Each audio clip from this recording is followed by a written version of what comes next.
तो अब तक हम पढ़ चुके हैं कि वक्ता की मृत्यु हो चुकी है।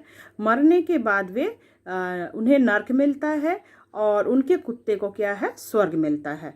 तो उन्हें बहुत इस बात की खुशी है कि उसके कुत्ते को स्वर्ग मिला है, पर वे यही सोचते हैं कि आखिर उन्हें क्यों नर्क मिला है। उन्होंने कभी चोरी नहीं की, कभी डकैती नहीं की, कभी किसी के सामने हाथ नहीं फैलाया, फिर भी उन्हें नर्क मिला। जबकि उसका कुत्ता काफ़ी वफादार कुत्ता है, तो उसने उसको स्वर्ग मिला। तो उसे स्वर्ग मिला, इस बात की उसे बहुत खुशी है। पर ये जो अन्याय उसके विरुद्ध हुआ है, इस बात को लेकर वे क्या करते हैं, भगवान के पास न्याय मांगने जाते हैं। तो भगवान बही खाता खोलकर देखते हैं और कहते हैं कि तुमने आत्महत्या की है, इसीलिए तुम्हें क्या है, नर्क मिला है। तब वक्ता जो है वह प्रतिवाद करता है और कहता है कि उसने कोई आत्महत्या नहीं की है। उसकी मृत्यु किस कारण हुई है, भूख के कारण हुई है। वह भूख से तड़पते तड़पते मरा। और ये जो बात है, संसद में जो बात हुई है, या अन्य मंत्री ने जो कहा है कि उसकी मृत्यु आत्महत्या के कारण हुई है, यह बिल्कुल गलत है। और लेखक तब आसन से गिरते गिरते भगवान जो है जब ये सुनते हैं तो उन्हें काफ़ी आश्चर्य होता है। और वे कहते हैं नहीं तो आपका जो पोस्टमार्टम रिपोर्ट है, पोस्टमार्टम में यही कहा गया है कि आपकी मृत्यु आत्महत्या से हुई है। तब लेखक जो है वह कहता है मेरे मरने के बाद जो है मुझे जला दिया गया था, तो क्या मेरी राख का पोस्टमार्टम हुआ है? संसद में क्या है, 10 दिन बाद क्या है, बातचीत हुई थी, रिपोर्ट आया था, तो क्या मेरी राख का पोस्टमार्टम हुआ था 10 दिन बाद? तो तब ये बात सुनकर भगवान भी आश्चर्य में पड़ जाते हैं। और तब लेखक कहते हैं तो सुनो, आप मेरी कहानी सुनो। और यह कहकर क्या करते हैं, अपनी कहानी सुनाना शुरू करते हैं। वे भगवान से भी कहते हैं अपनी जीवनी, और कहते हैं जो धरती पर हैं, धरती में रहने वाले जो वासी हैं, उन्हें भी कहते हैं कि आप लोग भी मेरी बातें सुनो। यह कहकर वे आरंभ करते हैं। तो आगे सुनो, पेज नंबर 18 खोलो। और तुम क्या जानो कि जब मेरी सांस चलती थी तब भी मैं जिंदा था। मैं इस अर्थ में जीवित था कि मैं रोज मृत्यु को टालता जाता था। मैं जी रहा था, मैं भूखों मर रहा था, पर फिर भी मैंने चोरी नहीं की, किसी के सामने हाथ नहीं फैलाया। मैं मृत्यु को टालते जा रहा था, किसी भी प्रकार जी रहा था। वास्तव में तो मैं जन्म के पश्चात एक क्षण भी जीवित रहा और दूसरे क्षण से मेरी मौत शुरू हो गई। तो क्या है, मैं जी रहा था, किसी प्रकार जी रहा था। बचपन से ही मेरी जिंदगी जो है बहुत गरीबी में बीता, तो मैं किसी प्रकार क्या है, मतलब भूखों ही जी रहा था। एक वक्त का भोजन बड़ी मुश्किल से मिलता था।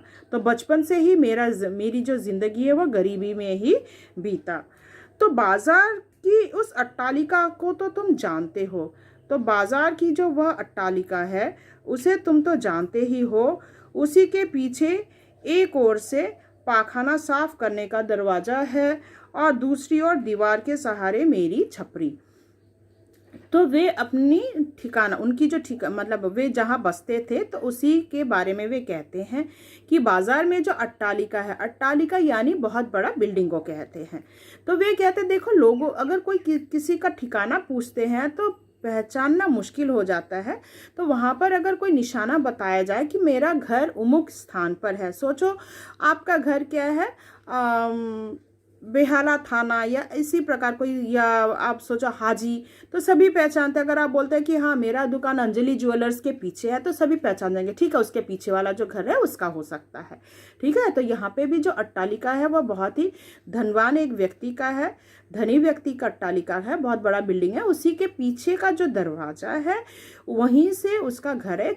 छपरी यानी झोपड़ी थी, उस झोपड़ी पर वह रहता था। और वो जो दरवाजा जो था वो पाखाना के लिए खुलता था। अट्टालिका को तो जानती, उसी के पीछे एक ओर से पाखाना साफ करने का दरवाजा है। तो पीछे से एक दरवाजा था जो स्वीपर वहां से घुसते थे, मतलब क्या है, पाखाना साफ करने के लिए। और दूसरी ओर दीवार के सहारे मेरी छपरी, और दीवार के सहारे क्या है, इनकी झोपड़ी थी। छपरी यानी झोपड़ी, छोटा सा। अट्टालिका का मालिक मेरी छपरी तोड़कर यहाँ भी अपना पाखाना बनाना चाहता था। तो क्या है, अट्टालिका का जो मालिक है, मतलब वो जो सेठ था, वो क्या चाहता था, मेरी जो छपरी है उसे तोड़कर वहाँ पर क्या बनाना चाहता था, अपना पाखाना बनाना चाहता था। अगर मैं मर ना जाता तो, यदि मैं मरता नहीं तो क्या होता? गरीब आदमी की झोपड़ी पर अमीर के पाखाने की विजय इन आंखों से दिखता। तो अगर मैं नहीं मरता तो क्या होता? मैं देखता कि अमीर आदमी जो है, मतलब यहाँ पे सेठ क्या करता, मेरी जो छपरी है उसे तोड़कर वहाँ पे अपना पाखाना बना देता। पर मैं तो अब मर गया, तो क्या है, अब वह तो पाखाना बनाएगा ही। अब तो तुम मेरा स्थान जान गए होगे, तो मैं कहाँ रहता हूँ इसके बारे में तुम्हें मालूम चल गया होगा। आदमी से अधिक तो तुम अट्टालिका को पहचानते हो। तो क्या है, मैं कौन हूँ? मैं एक दरिद्र इंसान हूँ, गरीब व्यक्ति हूँ, भला मेरे को कौन पहचानेगा? पर अट्टालिका को तो सभी पहचानते हैं, क्योंकि वो एक धनी सेठ का घर है, अट्टालिका। ठीक है, तो क्या है, सभी उन्हें पहचानेंगे, पर मेरे को पहचानने वाला कोई नहीं है, क्योंकि जो गरीब होते हैं उन्हें पूछने वाला कोई नहीं होता। अट्टालिका के सहारे आदमी को जानना तो तुम्हें खूब आता है। तो क्या है, जो लोग बड़े इंसान होते हैं, धनी व्यक्ति हैं, उन्हें क्या है, लोग सभी पहचानते हैं, जो धनी व्यक्ति होते हैं। पर जो दरिद्र होते हैं उन्हें पूछने वाला, पहचानने वाला कोई नहीं होता। नेक्स्ट पैराग्राफ देखो, पेज 19 का। बस यही झोपड़ी में मैं रहा। तो लेखक कहाँ रहते थे? अट्टालिका के पीछे एक दरवाजा था, दरवाजे से वे घुसते थे, और वहीं के पर जो दीवार है उसके सहारे क्या है, उनकी झोपड़ी थी, तो वहां पर वे रहते थे। मेरे आसपास अन्न ही अन्न था। वे जहाँ रहते थे वहां पे चारों तरफ क्या है, अन्न बिखरा हुआ था, मतलब बोरा का बोरा, बस्ता का बस्ता अन्न था, पर वो खुद भूखों मर रहे थे। चारों तरफ क्या है, अन्न के बोरे हैं, मगर वक्ता जो है वह भूखा मर रहा था, क्योंकि वह चोरी नहीं करता था। दीवार के पार से जो चूहे आते, वे दिन पर दिन मोटे होते जाते। तो जो चूहे हैं वे आते थे, खाते थे और मोटे मोटे होते जा रहे थे। तो दीवार लांघकर तो क्या, छिद्र बनाकर तो आ जाते थे, पर लौट नहीं पाते थे, क्योंकि इतने मोटे हो जाते थे कि उस छिद्र से क्या है, वे लौट नहीं पाते थे। तो और 2 रोज तक तो वे इसलिए नहीं आए कि निकलने का थोड़ा मार्ग बनाते रहे। फिर धीरे धीरे वे अपना मार्ग बनाते थे निकलने के लिए, क्योंकि घुस तो जाते थे, फिर निकलने के लिए फिर मार्ग बनाना पड़ता था। तो फिर भी देखो, चूहे तक आकर खाकर मोटे ताजे होते गए, पर फिर भी मैंने कुछ भी चोरी नहीं की। पर मैं फिर भी भूखा रहा, बेकार था, मैं बेकार था, क्योंकि हमारे देश की अधिकतर जो जनता है वे दरिद्र हैं, गरीब हैं। बेकारों की संख्या जो है हमारे देश में काफ़ी है। अनाज 10 रुपए सेर था। तो अनाज भी जो है बहुत काफ़ी महंगा था, 10 रुपए सेर। इससे तो मेरे लिए मौत सस्ती थी। तो वक्ता जो है वो कहता है 10 रुपए सेर अनाज का भाव था, उससे तो मौत सस्ती थी, क्योंकि मरने के लिए क्या है, मेरे को पैसा नहीं लगेगा। मौत को क्या है, मैं मर जाऊं तो वह सस्ती है, मरने के लिए किसी को पैसे की आवश्यकता नहीं होती है। आखिर मेरी मौत भी आई, और उसके बाद क्या है, वक्ता जो है उसकी मौत भी आई। जिस दिन आई उस दिन अट्टालिका के उस पार वाले रईस के लड़के की शादी थी। तो जिस दिन जो है उनकी मौत आई, तो उस दिन क्या है, उस अट्टालिका जो है, अट्टालिका के रईस साहब जो है, उनके बेटे की शादी थी। बड़ा आदमी था, बड़ा अमीर आदमी था। तो अट्टालिका का मालिक काफी अमीर आदमी था। देखो, सारा गांव जानता था कि उसके पास हजारों बोरे अन्न था, उसके पास हजारों बोरे जो हैं अन्न थे, पर कोई कुछ नहीं कहता था। इतने बोरे अन्न होते हुए भी कोई कुछ नहीं कहता था। पुलिस उसकी रक्षा करती थी। जिनके पास धन है, पुलिस भी क्या है, उनका साथ देता है, पुलिस उनकी रक्षा करती थी। और उस दिन मेरी मौत और धीरे धीरे काला पंजा बढ़ाती आती थी। और धीरे धीरे क्या है, देखो, जिस दिन अट्टालिका के मालिक का जो पुत्र है उसका शादी था, उसी दिन इनकी भी मौत धीरे धीरे मनो यम जो है वे अपना पंजा बढ़ाते हुए आने लगे। मेरे पेट में ऐंठ आई, बहुत जोरों की भूख लगी थी, पेट में बहुत जोरों से ऐंठ आई, मतलब मचोड़ आई। आंखें धुंधली पड़ गई थी। दीवार के उस पार पकवानों की सुगंध आ रही थी। क्या सुगंध आने का रीज़न क्या था? कारण था कि मालिक जो है उनके बेटे की शादी थी और पकवानों की सुगंध आ रही थी चारों तरफ। शादी ब्याह में क्या है, तरह तरह के पकवान बनते हैं, तो इतनी खुशबू आ रही थी कि उनके नाकों में आ रही थी। यही संतोष रहा कि पकवानों के बीच मेरी मौत हुई। तो यहाँ पे देखो लेखक को किस बात की संतुष्टि है, ये बहुत ही इंपॉर्टेंट क्वेश्चन है।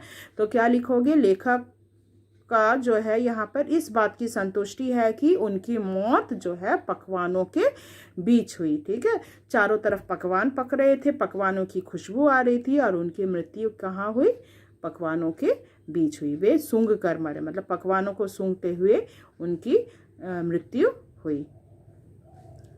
मौत के जरा पहले मेरा प्यारा कुत्ता बरबस दीवार के उस पार घुस गया और पकवान खा गया। तो क्या है, मौत के ठीक पहले उसका जो कुत्ता था, वफादार कुत्ता जिसे कहा गया है युधिष्ठिर के कुत्ते से भी वफादार, मौत के पहले क्या है, उसका जो वफादार कुत्ता वह क्या करता है, दीवार लांघकर सेठ का जो जहाँ पर उनके घर में पकवान पक रहा था वहाँ पर पहुंच जाता है और वहाँ से थोड़ा पकवान खा लेता है। शादी का माहौल था, वहाँ पर पकवान पके हुए थे, कुत्ता भूखा था, उससे रहा नहीं गया और वह दीवार लांघ कर क्या करता है, जो पकवान है वहाँ पर जाकर खा लेता है। मालिक ने उसे खींचकर एक डंडा मारा। तो मालिक ने क्या किया, उस कुत्ते को डंडा मारा और वह करहाता हुआ मेरे पास आकर पड़ गया। तो डंडा खाकर, डंडे की चोट खाकर वह करहाता हुआ लौट आता है। चीखता रहा, काफ़ी डंडे पड़े थे, तो वह कुत्ता चीखता रहा, मेरे भी प्राण निकल रहे थे। तो वक्ता जो है उनके प्राण निकल रहे थे और यहाँ पर कुत्ते का भी प्राण निकल रहा था, पर मुझे इस जानवर के सामने चीखने में लज्जा आती थी। कुत्ता जो है वह चीख रहा था क्योंकि उसे काफ़ी दर्द हो रहा था। लेखक को भी, यहाँ पे वक्ता को भी हो रहा था, पर उसे शर्म आ रहा था कि एक कुत्ते के सामने मैं चिल्लाऊं, तो वह साइलेंट था, चुपचाप था। इधर मेरे पेट में आखिरी ईंट आई, बहुत जोरों की मचोड़ आई और पंछी ने पिंजरा खाली किया और फिर क्या है, उनकी सांसें रुक जाती है। उधर मेरे कुत्ते का भी दम टूटा। तो क्या, कुत्ता जो है उसने भी अपना दम तोड़ दिया और यहाँ पे वक्ता जो है उसने भी अपना दम तोड़ दिया। डंडे की चोट बड़े मर्म की थी, बहुत जोरों की डंडे की चोट लगी थी। दोनों मरे, एक साथ मरे, फर्क इतना कि वह खाकर मरा और मैं बिना खाए। तो ये बहुत ही इंपॉर्टेंट कोटेशन है, इसको अंडरलाइन करो। दोनों मरे, दोनों मतलब कुत्ता और वक्ता, ठीक है, दोनों एक साथ मरे, मगर दोनों की मौत एक साथ हुई। फर्क क्या था कि कुत्ता खाकर मरा और वक्ता जो है वह भूखा मरा। पेट में बहुत जोर की मचोड़ आई और फिर वह मर जाता है। आशा करती हूँ यहाँ तक आपको समझ में आ गया है। तो अगला जो है, मैं पार्ट नंबर 4 में मैं आपको बाकी पोर्शन पढ़ाऊंगी। धन्यवाद।